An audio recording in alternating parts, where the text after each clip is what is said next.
This is the Thoughtful Travel Podcast. I'm your host, Amanda Kendall of the notaballerina.com travel blog. Every episode I'll share travel tales from several fellow travel lovers, and together we hope to entertain and inspire you, remind you of some of your own great travel experiences, and encourage you to hit the road again soon.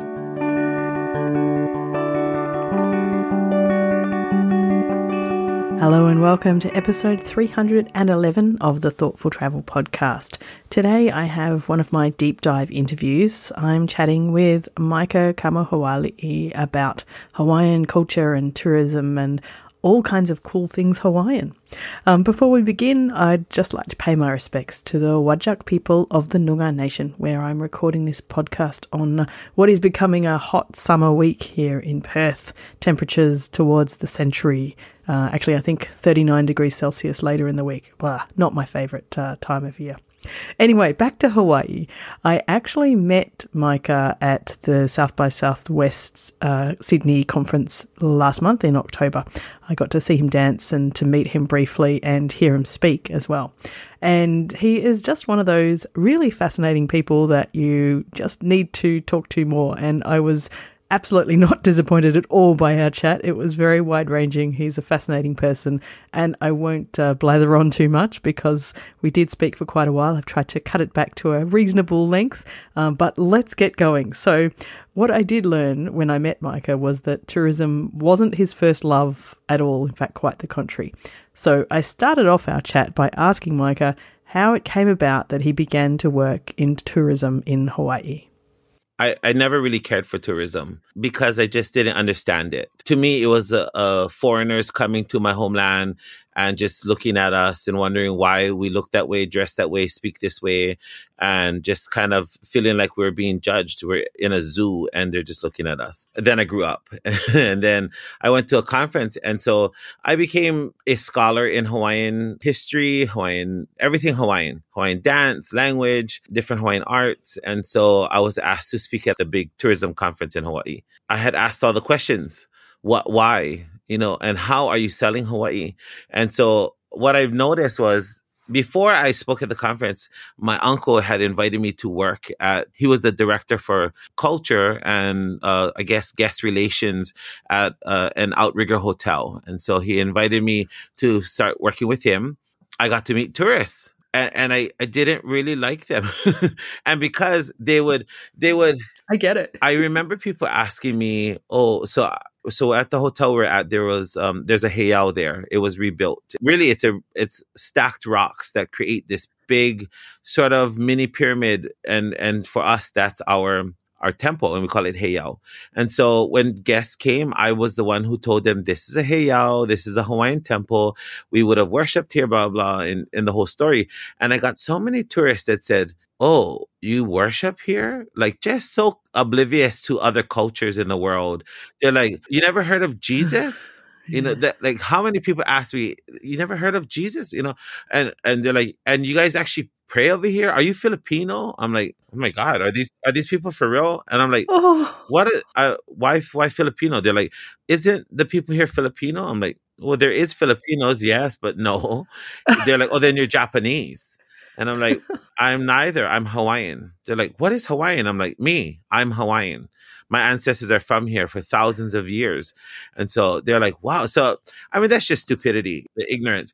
And so that's what tourism looked like in Hawaii. We attract all the people that was here for vacation, but not thinking that our homeland is not your playground. Like, our homeland is the same homeland you have. When you go home, you work and you raise your family there. You make money. That's your living. Imagine if I came by and said, you work in that building? You pray there in that building? Oh my God. So exactly. It kind of felt that way. So after all of this, then I get invited to this conference and to speak on Hawaiian culture. And I asked them, how are you selling Hawaii? Like, what are you doing to us? People are coming here thinking that they're going to get Disneyland. Like, we're going to do the Lilo and Stitch show. They're thinking that we're going to just like throw on grass skirts and start dancing every time they see us. And we've been here a long time. We wasn't created just for entertainment. We've been doing this for centuries, And so, then the response as I spoke at the conference was, we need to do better. And so I'm happy to say that I had helped to imbue authenticity in tourism in Hawaii, and to make sure things were spelled correctly and using, I mean, if you're going to use our language, then use it correctly. It means something to the people of the land. Let's teach people how to say it. Let's and how to pronounce it, because it's hard. We understand. I had kind of railed them and said, why would you use non-Hawaiians to talk about Hawaiian things? Of course, we're selling Hawaii like all over the US or all over the world. And so it's cheaper to just send people that live there. Like if you live in New York, just send the guy down the road to the conference and he can represent Hawaii.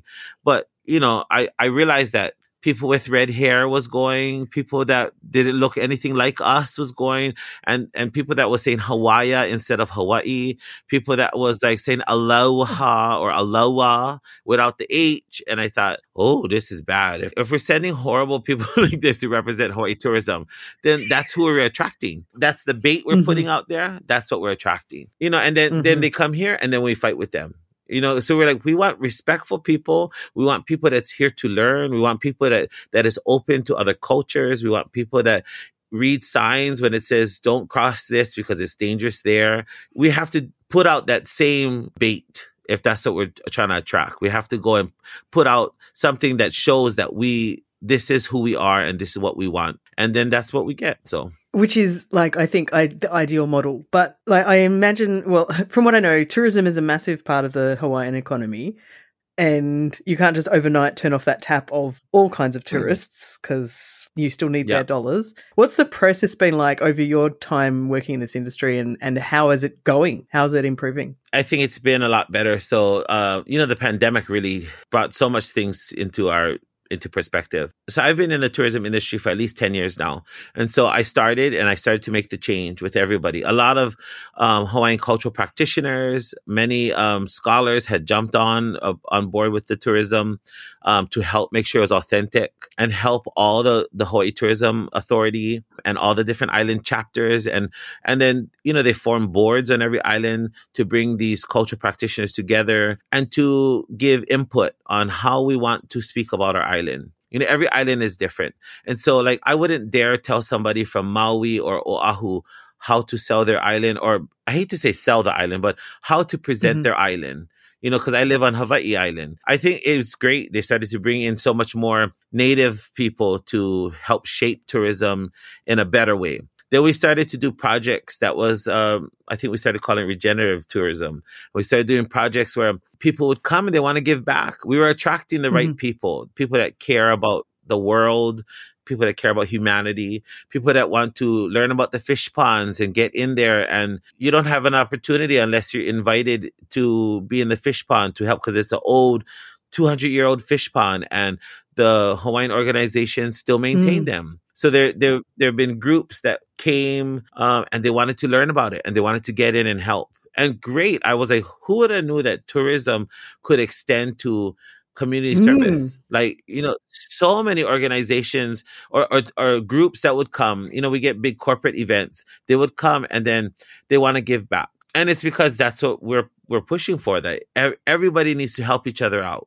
And so people come, we put them in our fish ponds. We take them to our gardens to help, maybe even pick up trash on the side of the road, like all kinds of things. And that's through tourism. And then tourism started to also fund Hawaiian projects. Hawaii Tourism started to fund all of the commercials that became very Hawaiian, that people could watch and say, wow, that made me very proud to be Hawaiian, that commercial. Or start to fund language efforts to revitalization of language. So tourism started to trickle into the community. I think everybody started to realize we're one and the same. Everything is the same here. If the community is healthy, then so will be the economy as well as the tourists that come. We'll be happy to share who we are and be secure in who we are as Native people if we're healthy and if we're being taken care of in the same way, if we have a seat at the table. It started to shift that way. When then the pandemic hit us, it was amazing because we've never seen Hawaii so clean. Like, honestly, the beaches we had, I've never seen them like that since I was forever, actually. Wow. So things like the rivers ran so clean, the beaches were just pristine. I was like, oh my God, we can drink the water. The coral started to grow. I mean, all the sunblock that's in the ocean is killing the ocean. So just with nobody being there, I started going to the beach, which we never go. Years we don't go to the beach because it's just packed with people. Yeah. So I went down to the beach and I saw like just locals, and not very much of them. Locals that went to enjoy surfing or just jump in the water, get their things, and then leave.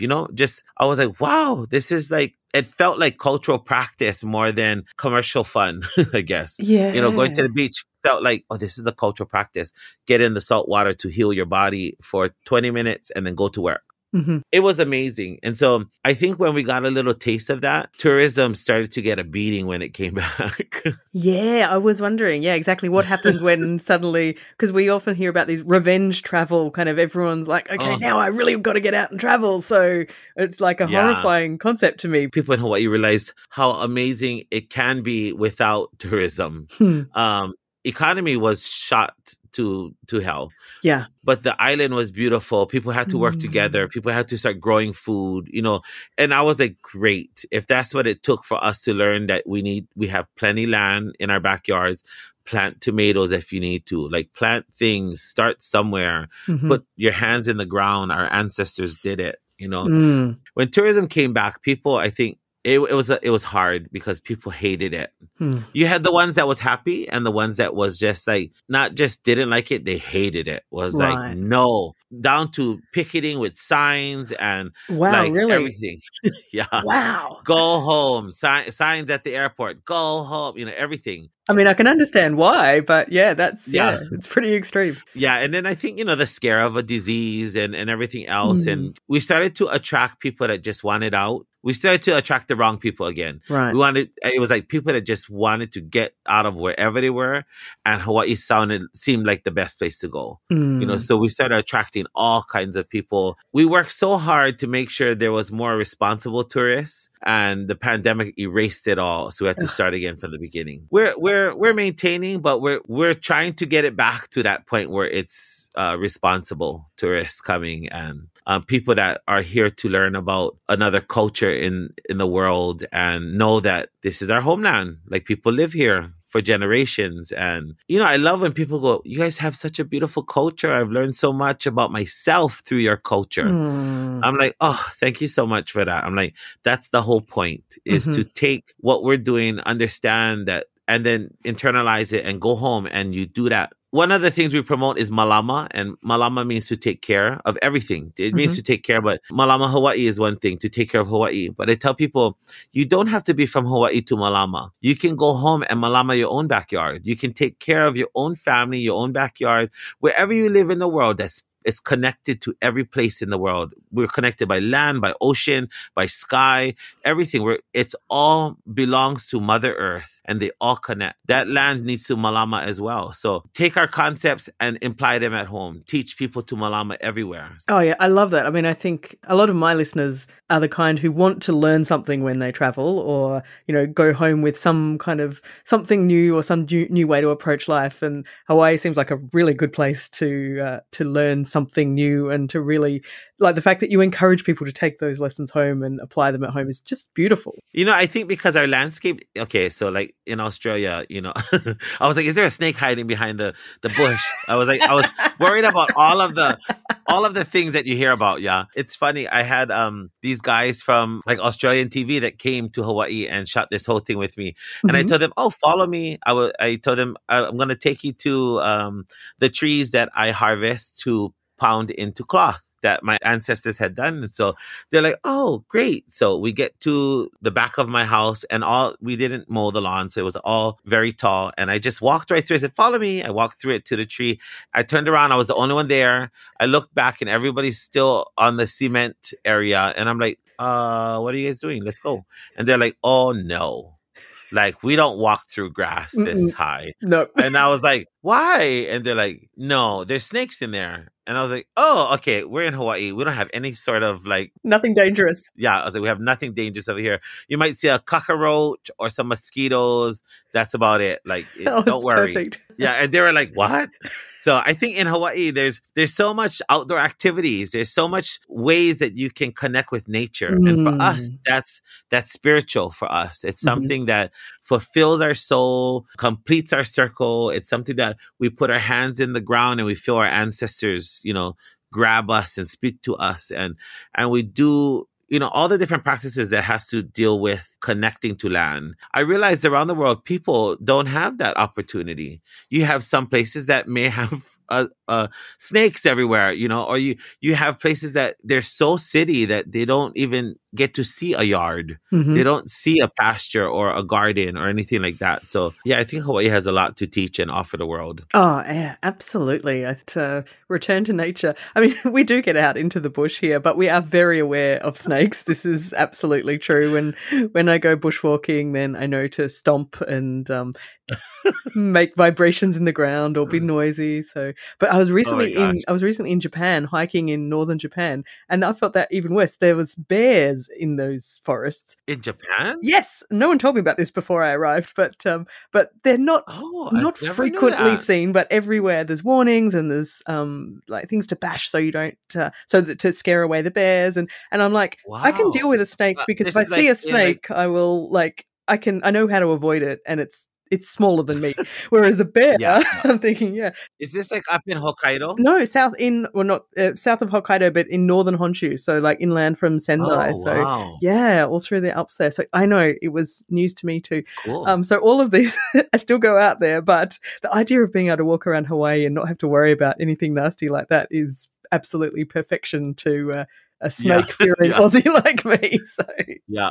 So I know you've been or are a fashion designer, and this has also, it's been another way for you to, I suppose, promote Hawaii or to get the message of your culture out there, which I think is really interesting that you're not just pure in tourism. My father's side of the family, my grandparent on that side, my grandmother and my great-grandmother, I kind of briefly talked about the kapa, and that's the bark that I was bringing the Aussies through the bushes. So that's the bark cloth, and it's created, we grow it. It's part of the mulberry family. And so it grows in big trees, sort of stalks, and we prune it as it's growing and we care for it. And then when it gets to a certain length, we cut it. We strip the outside layers of the bark off and we beat it into a cloth. We'll add maybe 10, 20 pieces to make a whole sheet. And it was our only source of fabric in old Hawaii. So amazing. And I tell people that, misconception, people thought we ran around in grass skirts, but honestly, we ran around in bark skirts.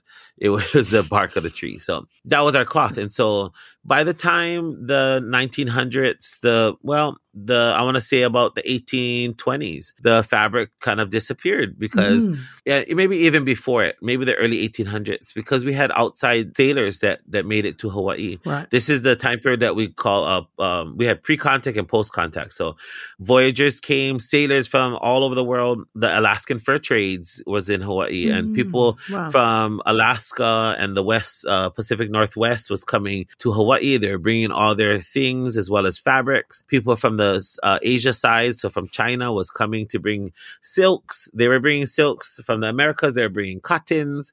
The fabrics was coming, and it was now coming on boats, and you could buy so much of it. Our kapa or our tapa became almost a thing of the past because you had to work hard to create that cloth and clothe your family. So now when you had all of these woven fabrics that came, kapa almost became non-existent. My great-grandmother, they were still pounding. I'm sure there was a break in the history of their pounding, but they knew how to do it still. And so they continued to pound because it was necessary for burials, for births.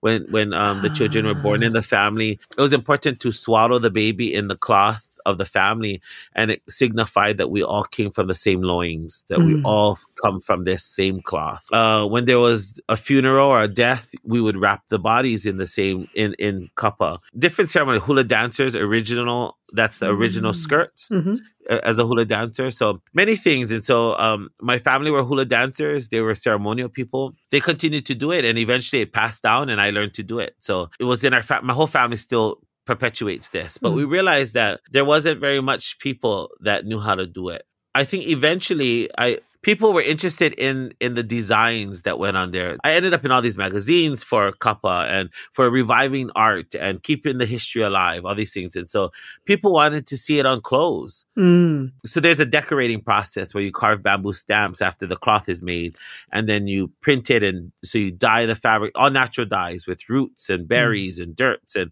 so you dye it and then you print it. Then people wanted to wear it, and they wanted to see it in clothes. So I took the old style, transferred it into modern fabric. I started a clothing company. And so that was in the early 2000s. It was about maybe 2000, 2001-ish. And it was started for education because I've always been a Hawaiian historian. My family has been very famous for their history and for all of their knowledge and helping to revive so much practices. I knew that's what I would do all my life, is be a native Hawaiian and some sort of historian of some sort, or a teacher all of my life in Hawaiian. And so that's truly what I am first and foremost. And so the kapa and the modern fabric became a means of teaching my own people about our own designs.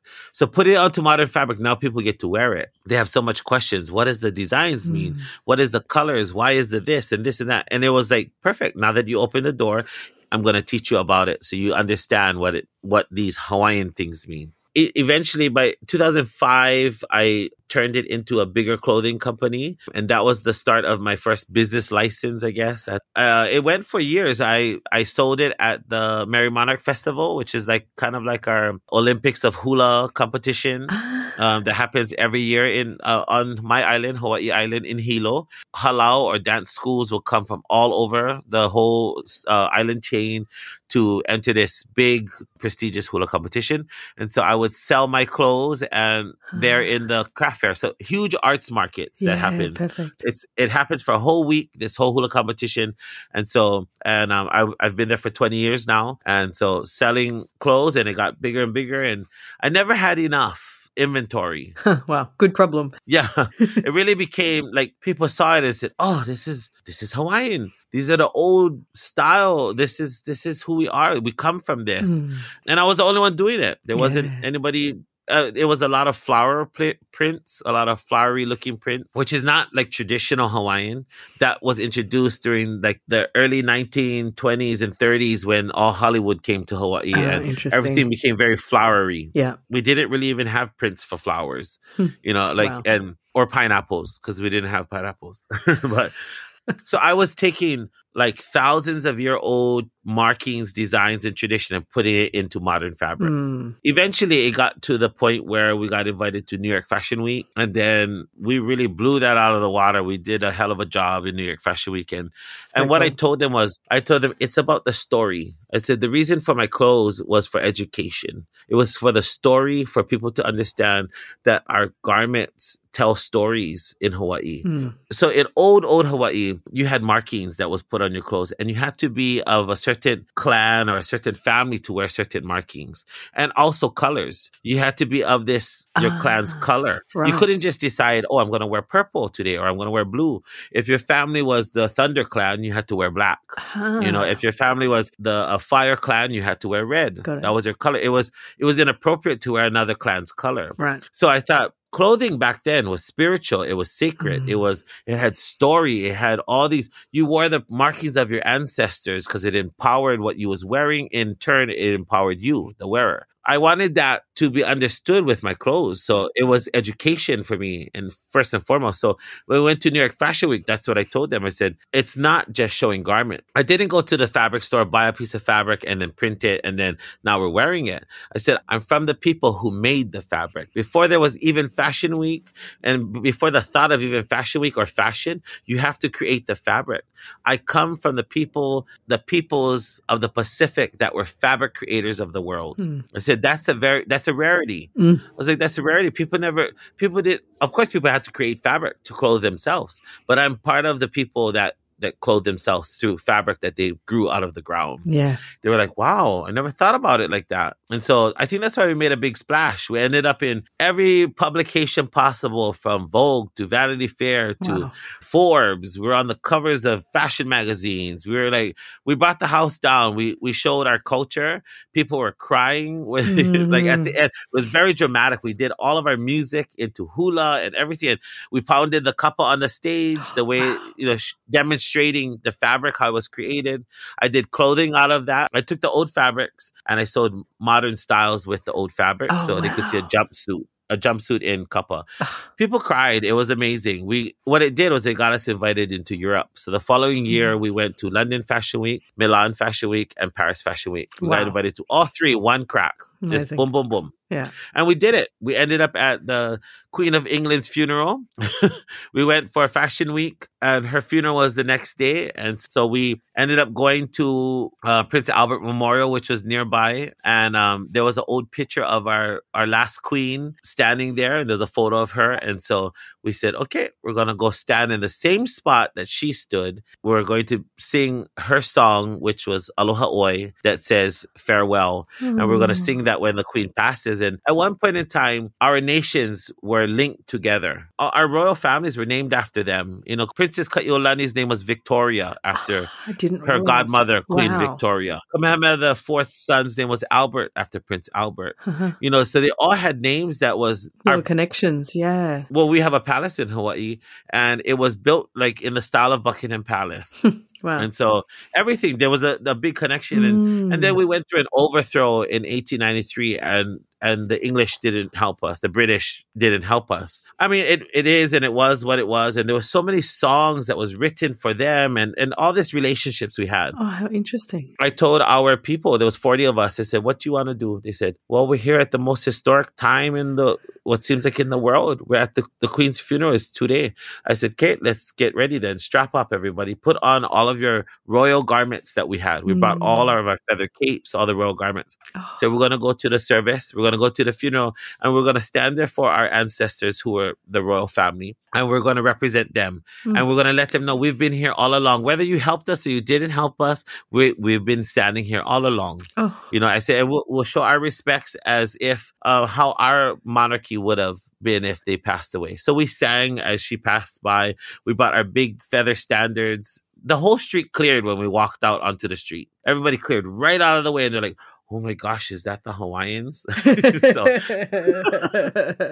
it was all because of Fashion Week. But just the way that you approach that, it just seems to me such a typical Hawaiian approach of being so respectful and also kind of quite forgiving as well, which is, I think those two things in combination are a good approach to life. So Hawaii's great king who started the monarchy was the great King Kamehameha.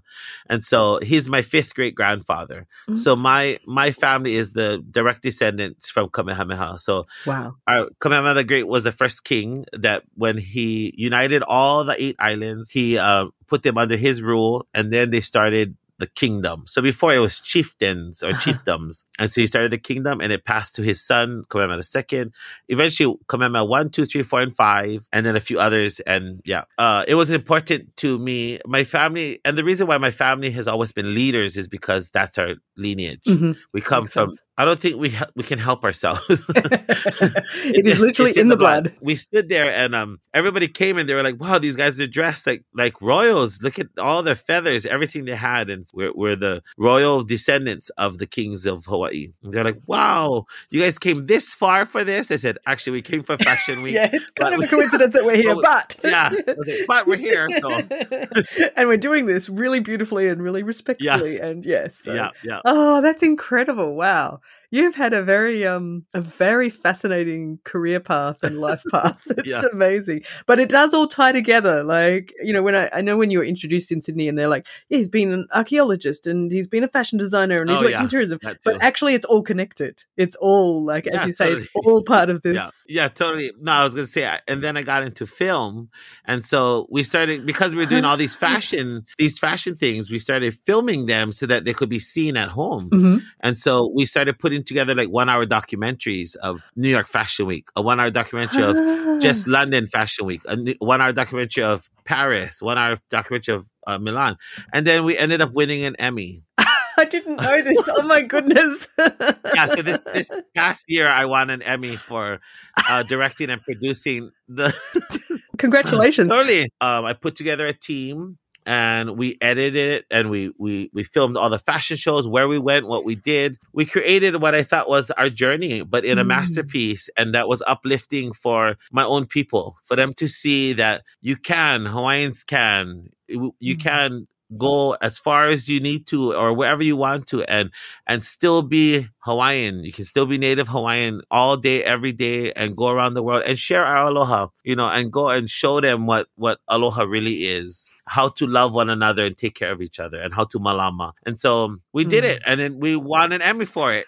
That is so fabulous. I have one question. What are you most proud of in your career? I've always just moved on the spirit. And so I feel like my ancestors have been guiding me and I see them often. And so they guide me wherever. And I just go and I feel like they're telling me, go here. So I go there and I do it. I think my proudest moment up to this point is I feel like it's making Hawaii proud. All the things that I've done, and we've been all over the media so much, the news at home, even the media in all over the United States, New York, our shows started to air nationwide. So it was it was huge all over. And so when I would see Hawaiian people, what I told my father when we were first invited to New York Fashion Week he said, why would you do New York Fashion Week? That's not you. I never wanted to do any fashion shows. I was never interested in any of that. And he's like, why would you do it? And I said, I want to do it to make my people proud. I want to do it to uplift my people. I said, it sounds cliche, but I want people to know that they can if they want to. You can do it if you want to. I said, it's not my dream to go and fashion show around the world or even go to New York Fashion Week, but they've never invited anybody from Hawaii. And if the first thing they're inviting is me, then I need to open the door for the next Hawaiian fashion designer. I need to open that door for them. I need to plow a freeway so that Hawaii designers can go and they have the opportunity to show the world that our fashion is just as good as yours, if not better, because we have connection and story and spirituality. So powerful. My dad said, okay, let's do it then. Let's do New York Fashion Week. So we did. Yeah. When we came back, when people saw what we did, they stopped me to say, you make us so proud. I didn't know how to take it. I just would start crying in front of them. I'm starting to tear now.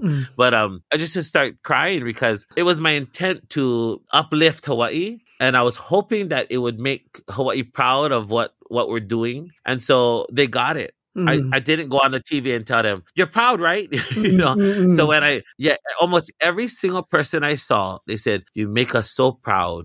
Thank you for making Hawaii so proud that, sorry. Gives me goosebumps. You make Hawaii proud. You went there and you showed the spirit of aloha that we have in Hawaii, and you made us so proud to represent us. We don't know anybody better to represent us the way you do every time.